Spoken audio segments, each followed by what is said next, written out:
بسم اللہ الرحمن الرحیم. السلام علیکم. باخبر سویرا میں خوش آمدید. Good morning to you all. Hopefully آپ لوگ ٹھیک ٹھاک ہوں گے, خیریت سے ہوں گے.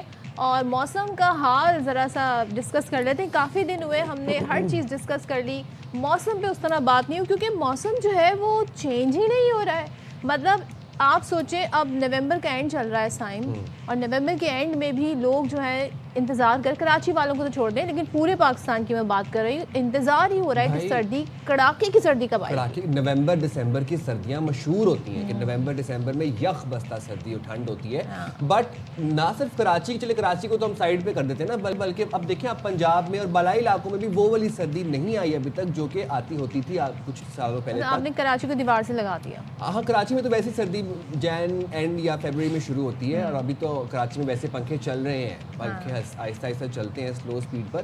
بٹ باقی شہروں کی اگر ہم بات کریں, پنجاب کی بات کر لیں ہم, اب اسلام آباد, کے پی, ناردرن اور بالائی علاقوں کی بات کریں تو وہاں پر بھی وہ والی سردی نہیں ہے جو ہوتی تھی. بھائی آپ دیکھیں, ہمیں تو یہ بتایا گیا تھا پتہ نہیں لالینو ایفیکٹ ہوتا ہے, لانینا ایفیکٹ ہوگا, اور جتنی شدت کی گرمی تھی اتنی شدت کی سردی آئے گی, اور اس سے جو ایشیا ہے وہ بھی جو ہے محفوظ نہیں رہے گا.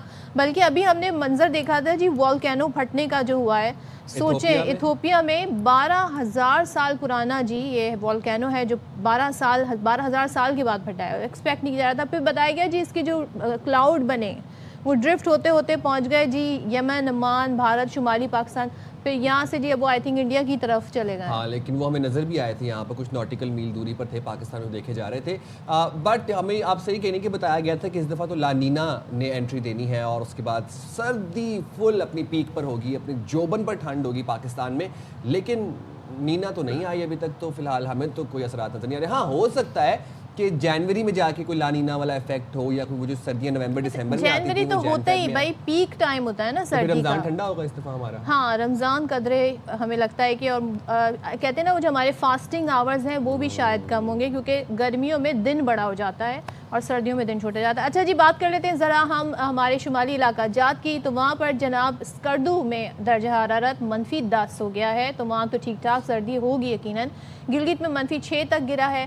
کوئٹہ کا درجہ حرارت -4 تک جہاں پہنچا. مجھے بتائیں جب کوئٹہ میں یک بستہ ہوائیں چلتی ہیں وہ یہاں آ جاتی ہیں, -4 پہ بھی یہاں اثر نہیں پڑ رہا ہے. یہاں سے مراد کراچی. ہم تو کراچی میں تو کوئٹہ کی یک بستہ ہواؤں پہ, سائبیرین ہواؤں پہ ریلائی کرتے تھے, تو اس دفعہ تو وہ والی ہوائیں بھی یہاں پر ابھی چلتی نظر نہیں آ رہی. ایون کہ پنجاب میں بھی ہم دیکھ رہے ہیں کہ دھند ہے مگر اس طرح سے سردی نہیں ہو رہی ہے. اس طرح سے سردی نہیں ہے. اچھا, ہنزا میں ہم نے یہ گزشتہ روز مناظر دیکھے سوشل میڈیا پر, بڑے وائرل تھے. التر گلیشیئر کا ایک بڑا حصہ ٹوٹ گیا اور برفانی تودے نے وادی کو اپنی لپیٹ میں لے لیا. یہ گلیشیئر ہنزا میں موجود درجنوں گلیشیئرز میں سے ایک ہے, اور وادی ہنزا میں اس وقت غیر معمولی موسم کا سامنا رہا ہے. اور جب اس کا ایک بڑا حصہ ٹوٹا اور برفانی تودے نے وادی ہنزا کو اپنی لپیٹ میں لیا تو پھر وادی میں تیز ہوائیں چلنے لگیں اور معمولات زندگی متاثر ہوئے. اور پھر ماہرین کے مطابق عموماً مارچ اور اپریل میں ہنزا میں برفانی تودے گرتے ہیں, لیکن نومبر میں برفانی تودہ گرنا موسمیاتی تبدیلی کا تسلسل ہے. سوچیں کہاں مارچ کی بات ہو رہی ہے, کہاں پر ایسے ٹائم کی بات ہو رہی ہے جب ظاہر ہے ان علاقوں میں ذرا گرمی ہوتی ہے, لیکن نومبر کے حالات پھر یہی بتا رہے ہیں سائم کہ اس طرح کی سردی نہیں ہے جب یہ برفانی تودہ گرا ہے. اور بلکہ یہ تو ٹائم ہوتا ہے کہ ہم دیکھتے ہیں کہ سردی جو ہے وہ اپنے کہتے ہیں نا بالکل پیک پر ہوتی ہے. ایسے میں یہ جو تغیرات ہیں, اور یہ جو کنٹریز ہیں پاکستان جن میں شامل ہے, اب ظاہر ہے وہاں پر ہم دیکھ رہے ہیں کہ وہ بہت زیادہ موسمیاتی تبدیلی سے متاثر ہیں. ابھی زیادہ دن نہیں گزرے, ایک ایکسٹینڈڈ مانسون کا سیزن پاکستان بھر میں رہا. ایون کہ کراچی جہاں پر بارشیں اس طرح نہیں ہوتی ہیں, وہاں پہ کس طرح کی اگست میں بارش ہوئی, آپ سب کو یاد ہوگا کیا منظر تھے. کیا جب شارع فیصل ہی ڈوب جائے تو پھر آپ سوچیں کہ کتنی وہ بارش کی کیا صورتحال ہوگی. وہ جو اسلام آباد میں اتنے بڑے بڑے اولے گرے, اتنی تباہی مچی اولوں سے, اچھا وہ بھی ہم نے دیکھا. اچھا, یہ جو گلیشیئرز ہیں یہ تو صرف ہمارے نیچرل ریزروائرز ہیں. یہ تو پانی کو اب ویسے ہمارے پاس ایز سچ ڈیمز میں اس طرح سے پانی ریزرو نہیں ہوتا جس طرح سے ہمارے نیچرل ریزروائرز گلیشیئرز بنے ہوئے ہیں. بٹ اگر یہ گلیشیئرز بھی میلٹ ہو رہے ہیں, اور وہ بھی نومبر کے اندر, دسمبر آنے والا ہے, نومبر دسمبر میں ہو رہے ہیں جو کہ ان کو ہونا اپریل مارچ میں چاہیے تھا, دس از تشویشناک. اور یہ ہمارا جو ہیومن انٹرفیرنس ہے, جو ہم لوگوں نے جو میس کیا ہے انوائرمنٹ کے ساتھ اور نیچر کے ساتھ, کہ اس کا خمیازہ ہے جو ہم بھائی. اور جو گلیشیئرز پگھلتے ہیں, جو بارش ہوتی ہے, پانی سٹور کیا جا سکتا ہے, اس کے لیے ڈیمز کی بہت ضرورت ہے. اچھا جی, پاکستان جی جیسے کہ ہم تھوڑی دیر پہلے کہہ رہے تھے کہ موسمیاتی تبدیلیوں سے متاثرہ 10 سر فہرست یعنی ٹاپ 10 جو ممالک ہیں ان میں شامل ہیں. اور ہنزا میں جی التر گلیشیئر کا مارچ اور اپریل کے بجائے وقت سے پہلے نومبر میں ٹوٹ جانا یا اس کا پگھل جانا اس کی ایک مثال ہے. تو ہر گزرتے سال کے ساتھ پاکستان کا جو موسم ہے وہ ڈیفرنٹلی کہتے ہیں نا شدت پکڑ رہا ہے. اب این ڈی ایم اے نے خبردار کیا کہ تیاری کر لیں کیونکہ آنے والا جو مانسون سیزن ہوگا یعنی کہ اب جو مانسون سیزن آئے گا 2026 کا وہ شدید ہوگا. لاسٹ ہم نے ایکسپیرینس کر لیا, ایکسٹینڈڈ بھی ہو سکتا ہے. تو 2026 میں مانسون کی شدت 26% زیادہ ہوگی. 26 کا 26 سے کوئی تعلق مجھے سمجھ نہیں آیا. ویسے ایک پریڈکشن ہے ظاہر ہے, یعنی اس سال کی نسبت 26% زیادہ بارشیں ہوں گی. اب وزیر ماحولیات مصدق ملک کہتے ہیں کہ حالیہ سیلاب سے ملک کی جی ڈی پی کو بھی 9% نقصان پہنچا اور پچھلے 3 سیلابوں میں 4500 سے زائد لوگ جاں بحق ہوئے. اچھا, اور جتنے لوگ سیلاب سے جاں بحق ہوئے اتنے جنگوں میں بھی نہیں مارے جاتے. 4 کروڑ لوگ پچھلے سیلابوں سے متاثر ہوئے, 2 کروڑ لوگوں کو گھر چھوڑنا پڑا, 18,000 سے زائد معذوری کا شکار ہوئے. مال مویشی, جو مویشیوں کا نقصان ہوا وہ الگ تھا, جو فصلوں کا نقصان ہوا وہ الگ تھا. پاکستان میں بڑھتی ہوئی موسمیاتی شدت کو مؤثر اقدامات سے ہی روکا جا سکتا ہے, اور مؤثر اقدامات سب سے پہلے ہم نے انڈیویجولی انفرادی طور پر لینا سٹارٹ کرنے ہیں. چلیں تو ہم ذرا ساری صورتحال پر بات کر لیتے ہیں, کیا تیاری ہونی چاہیے, کیا اس وقت صورتحال ہے. ہمارے ساتھ موجود ہیں N D M expert Faiza Ghaus. Thank you so much Faiza join کرنے کے لیے. ذرا یہ بتائیے گا, یہ جو بارشیں ہیں اس کے ساتھ ساتھ ہم نے دیکھا, خیر ابھی تو اس وقت نہیں, لیکن مانسون کا ایک ایکسٹینڈڈ بارشوں کا سیزن تھا, بے تحاشا بارش ہوئی, پھر ہم نے لینڈ سلائیڈنگ بھی دیکھی بڑے پیمانے پر. ابھی ہنزا گلگت کی اور سوات شانگلہ جیسے علاقوں کی اگر ہم بات کریں تو وہاں پر کیا صورتحال ہے؟ التر گلیشیئر کا پتہ چل رہا ہے کہ جی وہ پگھل رہا ہے نومبر کے مہینے میں. جی بالکل, السلام علیکم. جی فائزہ السلام علیکم. جی, بڑھتے مونسون کے ساتھ ہمارے پاس جو لینڈ سلائڈ جیسے ہیزرڈ ہیں ان کی فریکوینسی میں بھی اضافہ ہوتا جا رہا ہے. اسپیشلی جو نارڈرن پارٹس ہیں جس طرح سوات شانگلہ, یہ وہ ایریاز ہیں جہاں پہ لینڈ سلائڈ کے واقعات جو ہے زیادہ ہوتے ہیں. اور ابھی جس طرح سے موسمیاتی تبدیلی بہت رفتار کے ساتھ چینج ہو رہی ہے, تو یہ وہ ایریاز ہیں جن کو ہم نے آلریڈی ولنریبل جو ہے زونیشن کی ہوئی ہے اور مارک کیا ہوا ہے.